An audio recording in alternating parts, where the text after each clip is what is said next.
The Laws of Ascension, Chapter 26, Team 3. Lorik leaves the training room and walks back to the dorm.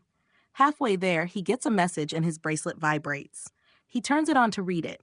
It's from Rowan asking if he's going to make it back in time for dinner.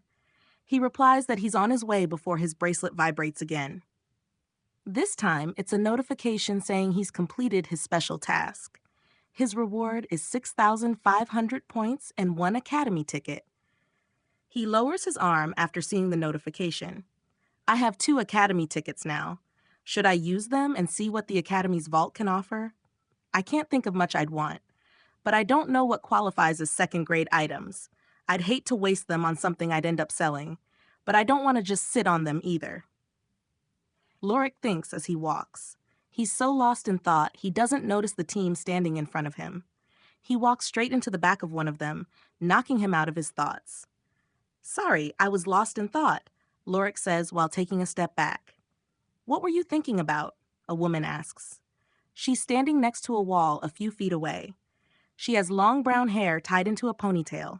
Her green eyes stare straight into Lorik's. She's tall, standing at 6 feet just like Lorik. "It's rude to pry, Lyra," another woman says. She's standing next to the man Lorik bumped into. She has short blue hair and brown eyes. She's a few inches shorter than Lyra, standing at 5'10". "I wasn't prying, Lyra," Lyra says before sighing. "Sorry about them. I hope they didn't offend you," the man Lorik bumped into says while turning to face him. He's the same height as Lyra and has short black hair. His eyes are gray and he has a smile on his face. "It's fine. I wouldn't get offended by a question," Lorik replies, causing the man to chuckle. "That's a relief. We had a similar situation happen before, and the guy flipped a lid over it," the man replies. "That was just Tristian being Tristian," Alira says, causing Lorik to smile a bit. "You had to deal with Tristan too?" Lorik asks, causing the man to laugh. "I'm starting to think everyone at the academy knows of his antics now," Lyra says. "How'd you meet him?" Alira asks. "He challenged my team to a match while I was out on a task. I punched him out of the ring when it came time to fight," Lorik says before laughing softly. "So you're a member of Team 1? Then let's do this properly. My name is Darian. I'm the team leader of Team 3, the man says while reaching his hand out to shake Lorik's. "I'm Lorik. Why the sudden introduction?" Lorik asks.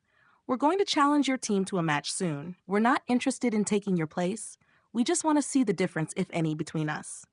Originally, we wanted to challenge Team 2, but Tristian," Alira says, causing Lorik to start laughing. "It's pretty fun tossing him out of the ring, you know. Plus, he's easy to taunt," Lorik says, causing Alira to sigh and Lyra to laugh. "Anyway, we should get going. Have a good night, Lorik. Oh, and keep an eye out for us tomorrow," Lyra says before she and the other two leave. After telling them to have a good night, Lorik turns and walks back to his dorm. He hurries since it's been a while since he said he was on his way. Once he gets inside, he smells cooked meat. "It's about time," Vera shouts as she hears Lorik close the door behind him. "Sorry, I ran into Team 3 on my way here," Lorik says while walking into the living room. The others have just started eating their dinner. Steak, potatoes, and fries are spread across their plates. Lorik sits next to Vera again before he starts eating.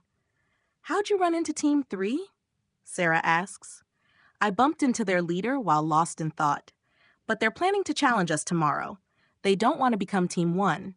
It sounded like they just want to test the waters," Lorik replies. "At least it won't be boring being stuck on academy grounds," Vera says. "Did they seem strong?" Rowan asks, causing Lorik to shrug. "No more than other students." "Oh, but one of them stood out. She has blue hair. Her name is Alira," Lorik replies. "Alira's going to be tough," Sarah says, and Rowan nods. "Why is that?" Vera asks. "She's a member of the Stormvale family.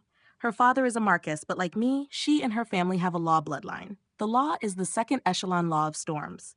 But when she was young, she went into the Evergreen Woods. She got lost from her parents and guards. By the time they found her, she had obtained an ancient inheritance," Sarah explains, confusing Vera. "What's an ancient inheritance?" she asks. "They're items or laws left from ancient times.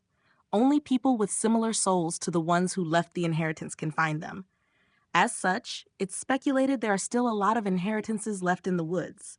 We call it ancient because only those in ancient times were able to leave these inheritances behind. But most inheritances cause you to jump in level, so she's a third-tier lesser mage. But she could have become a mage had her parents not used a sealing item to stop it. This way she can comprehend her storm law without issue. The law she inherited is the law of extreme cold. It's a second echelon law and matches her storm law perfectly, though her comprehension of her storm law is still 8th tier. So she mainly uses her extreme cold law, Rowan explains. She sounds strong. I call dibs, Lorik says, causing Vera to start coughing. You got Tristian last time? I get the fun one this time, she says, causing Sarah to sigh. Opponents are drawn at random, and Lorik will go last to make it fair, Sarah says, causing Lorik to grunt. Anyway, how did your task go? Did you discover anything new? Rowan asks. Yeah, they found out why I could smell the monster bait. Apparently, my law of the hunt is a first echelon law. That caused my soul veins to cancel the bait's law that prevented me from smelling it, Lorik explains. It's a first echelon law. That explains why it's never been discovered, at least, Sarah says to herself. What does the echelon have to do with discovering it? Vera asks. First echelon laws are considered impossible to comprehend. Only a few in every 100 years will be able to do so. Most of the people who comprehend them received inheritances like Master did for her space law. Since it's never been heard of before, no one would have tried to comprehend it, Rowan explains. So are we accepting Team 3's challenge? Lorik asks. Yeah, no reason not to. Do you think we'll get a complete victory again? Sarah asks. Honestly, I hope not. I want Tristian to see Team 3 do better than his, Vera says, causing Lorik to start laughing. Speaking of, Lorik starts after he stops laughing. If Elira is already a third-tier lesser mage, why isn't she in Team 2? Or even Team 1 for that matter? It's because it was an inheritance. The Academy treats students with them differently. Since she did nothing to comprehend her inherited law, she's weaker than those who comprehended their laws to reach the same level. As such, the Academy basically ignores the inherited law when assigning teams. Otherwise, she'd easily have made it to Team 1, Sarah replies. Did they say when they're going to challenge us? Rowan asks, causing Lorik to shake his head. By now, they've finished eating and continue talking about Team 3. But aside from their names, Elira is the only one whose laws they know. The others haven't been in any matches yet, and they didn't know them well enough before. Sarah and Rowan have met the team leader, Darian, before, but only at events for the nobility, as Darian is a noble as well. Lorik tells them more about his special task after they're done discussing Team 3. He goes into more detail about soul veins, much to Vera's relief. She had missed her chance to ask earlier and didn't want to bring it back up. It's not until the sun sets that the four of them call it a night. Seriously, why do you sleep on that? It's gotta kill your back, Rowan says as Lorik plops down on his couch. It doesn't, most of the time. Lorik replies before closing his eyes. Rowan just sighs as he turns the light off before laying in his bed. The next morning, the two of them are woken up to Sarah loudly clapping. Rowan sits up before realizing it's Sarah. Lorik jumps up and his soul sword appears in his right hand. He falls off the couch and drops it right away, causing it to disappear. Time to wake up, Sarah loudly shouts after her clap. She turns and leaves without another word. Rowan lets out a sigh that turns into a yawn before getting up. Don't have to yell, he shouts while getting out of bed. Lorik gets up from the ground before following Rowan out of their room. Downstairs, Sarah and Vera are already awake. They're eating pancakes in the living room. I do have to yell to wake you up, Sarah says as soon as Rowan enters the room. Then why'd you clap first? He asks while sitting down. Because it's fun, she replies with a mischievous smile. In other news, we got the challenge from Team 3, Vera says. Already? Did they come over? Lorik asks. No, there was a letter waiting when we woke up. It has a time and place to meet them. They didn't specifically say they're going to challenge us, but it was implied, Sarah replies. Where and when are we meeting them? Rowan asks.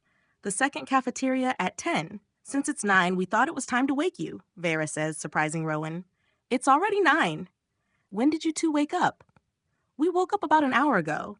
Since we're stuck on academy grounds for now, we decided to let you sleep in a bit, Sarah replies as Lorik activates his communications bracelet. What are you looking at? Vera asks as he taps the screen a few times. I sent Master a message yesterday asking if I should use my academy points now or wait.